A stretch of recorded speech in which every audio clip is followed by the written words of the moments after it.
Thank you so much for joining us here at TechRaptor today. I am lucky enough to interview Briana White, the voice actor for Aerith.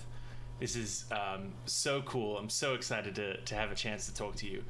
Mostly because you've just been nominated for Best Supporting Performer for the 2024 Golden Joystick Awards. First of all, congratulations. Where were you when you learned that you'd been nominated? What were the emotions like? I had just woken up and I got the email, and my brain was so totally focused on the travel and the convention that I had completely forgotten that awards were a thing at all. So of course I was completely shocked. Like, I was expecting like Final Fantasy VII Rebirth, the game, to get a bunch of nominations because it's a great game. But for me, no. Very surprised, truly. Fantastic. What is your experience with Final Fantasy and Final Fantasy VII before becoming a part of the remakes? So I did not play Final Fantasy VII when it came out way back when, because my family opted for the Nintendo route over the PlayStation route. My mom is a gamer and she really wanted to play Ocarina of Time, and so we got a Nintendo. But I played Final Fantasy 14. That was my first Final Fantasy. So I was probably in 2016 when I think Heavensward expansion came out. And then I played Final Fantasy 15 on my YouTube channel. And I loved the series from then on. And I had a lot of interest in Final Fantasy. So when I got the audition for Final Fantasy VII Remake, I blew my mind a little bit. I was so excited because I knew enough of Final Fantasy's legacy and the legacy of the character of Aerith, obviously, that I was, of course, excited for the audition. 2/3 of the way through this massive, retreading through the journey, with what you knew of the character to now how it has changed, what's that experience been like coming in and being like, maybe that's different from what I thought it would be? So because I didn't play the original Final Fantasy VII, I had a vision of Aerith that she was just this very sweet, angelic flower girl, because that's sort of how her character looks, and that's sort of her character, how it is in something like Advent Children, which I did get a chance to watch a little bit of before my audition while I was doing my research, which makes sense for where she is at that time. Yeah. But knowing that that's not how she is when her character starts in Final Fantasy VII Remake, that didn't come to me until I was already in the booth to record our first session. And I gave a version of the voice that I thought was, very sweet, very angelic, very gentle and kind. And they actually were like, hey, let's have a talk. So they pulled me over to the other side of the booth, the recording side, and they said, so, we kind of want to embrace the fact that she's very playful and sassy, a little bit, sometimes snarky and teasing. And I'm like, oh, well, she's this very sweet flower girl. And they say, no, she had a super tough childhood. She's grown up in the slums. She is tough as nails.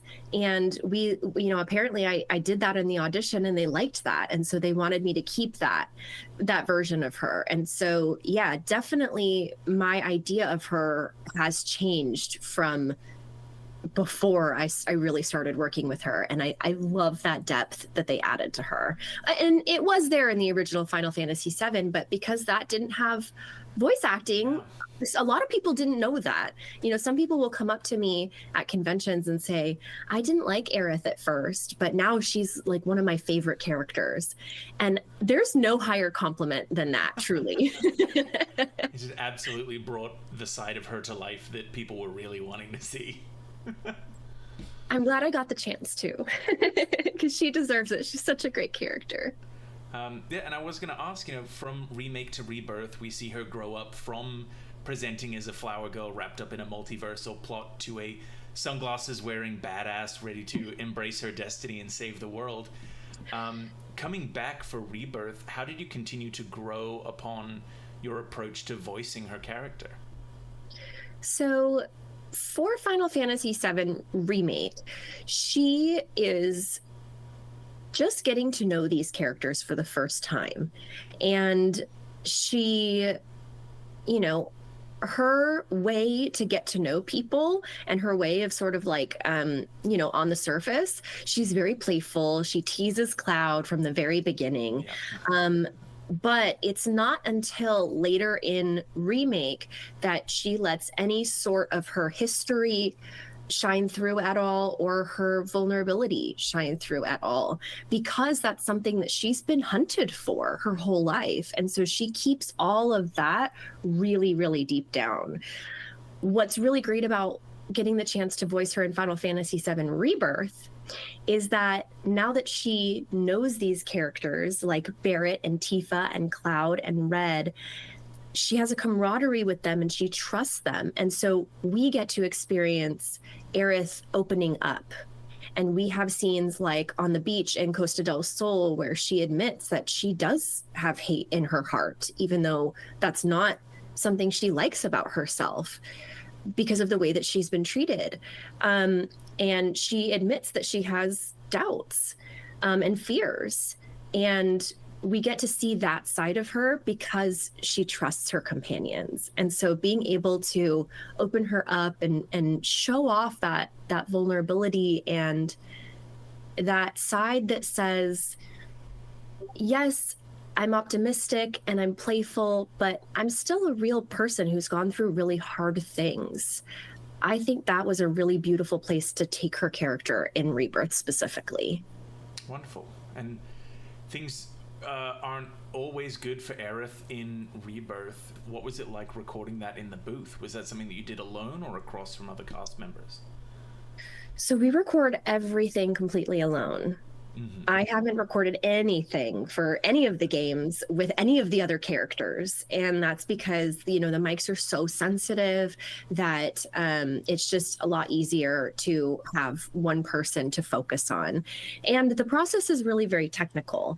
For localization, we have the Japanese lines to reference first. And so for every single line, I'm listening to the legendary Maya Sakamoto say it.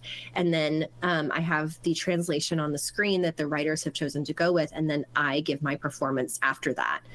So and we have to fit it directly into the timing for the Japanese line. So it's very technical. And so because I didn't record any of it with anybody else, it's also it was a bit of a surprise filming all of those scenes towards the end of Final Fantasy VII Rebirth, because I wasn't told in advance what was going to happen with Aerith's character, and I haven't been told what's going to happen in the future to her character. I pretty much find out when I show up in the booth to record. And so as we were nearing those scenes, I felt personally like I saw these lines pop up on the screen and I thought, is this really happening? But I tried to keep my calm, but also like, I love Aerith and I care what happens to her, even separately from my role voicing her, but also as a fan. I love her character. And so I had a whole separate process of what's going on and what's going to happen next.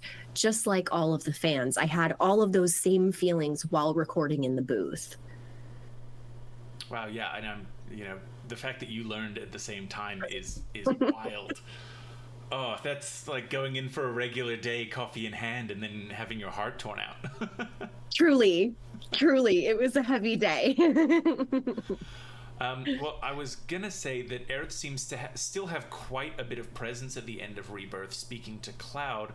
I was gonna see what you might be able to share about the direction of Aerith, but if you're still waiting to hear, I might ask you, what do you hope? Where do you hope you get to see Aerith continue in whatever the third game will be?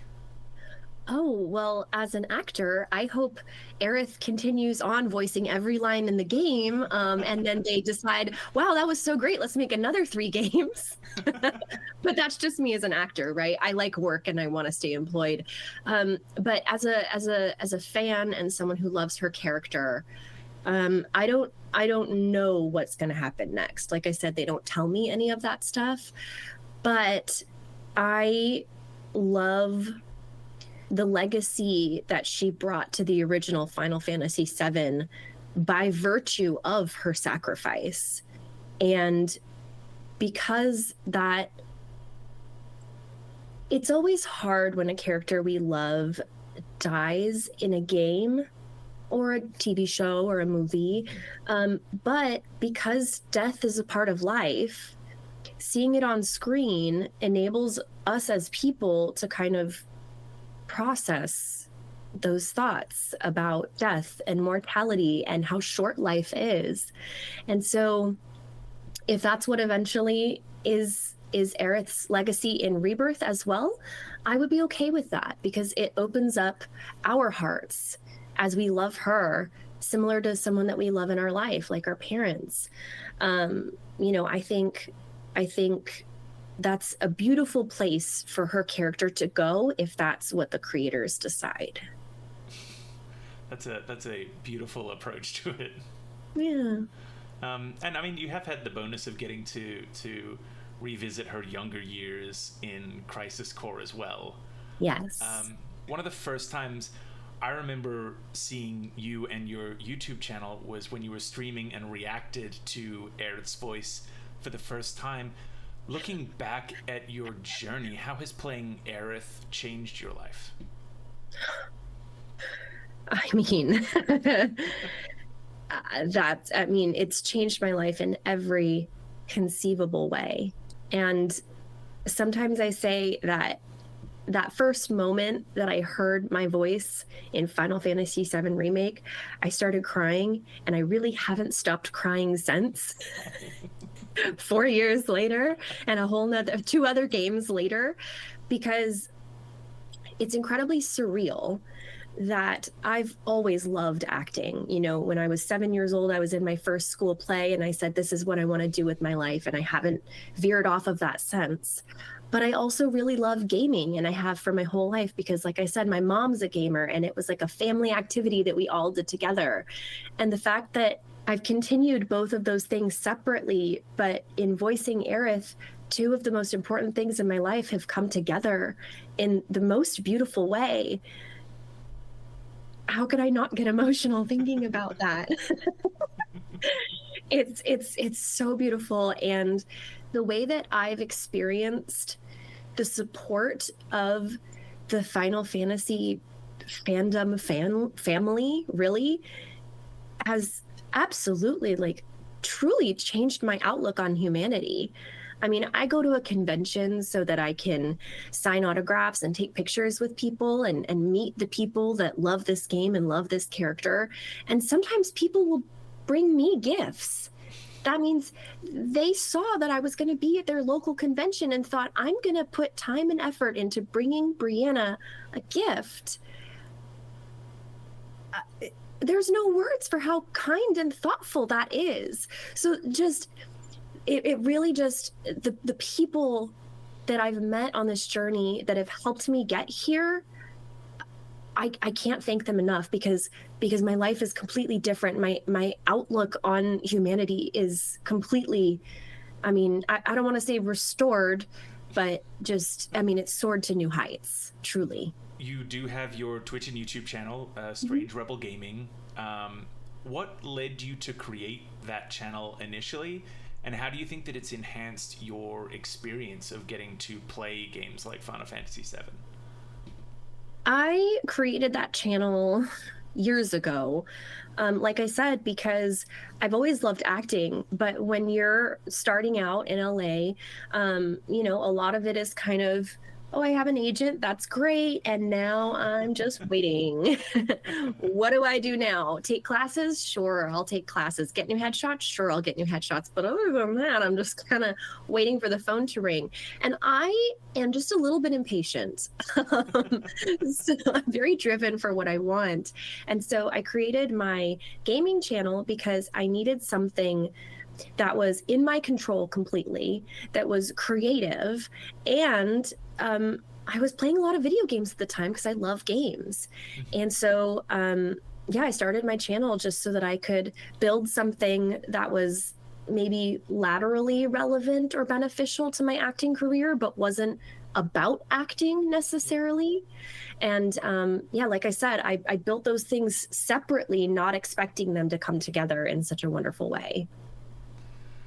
And with that, talking about like the merging of your love of acting and your love of gaming, aside from Aerith, is there any other video game character out there that you would, love to be able to give a performance for?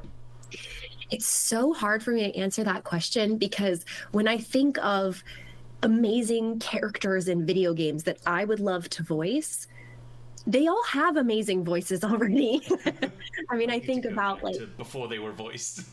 right. So like before like Breath of the Wild, I would have said Princess Zelda would have been amazing to voice, but now she has a voice actor who is incredibly talented and wonderful, and I do hope to meet her at the Golden Joysticks because I think she's presenting an award, which is really cute.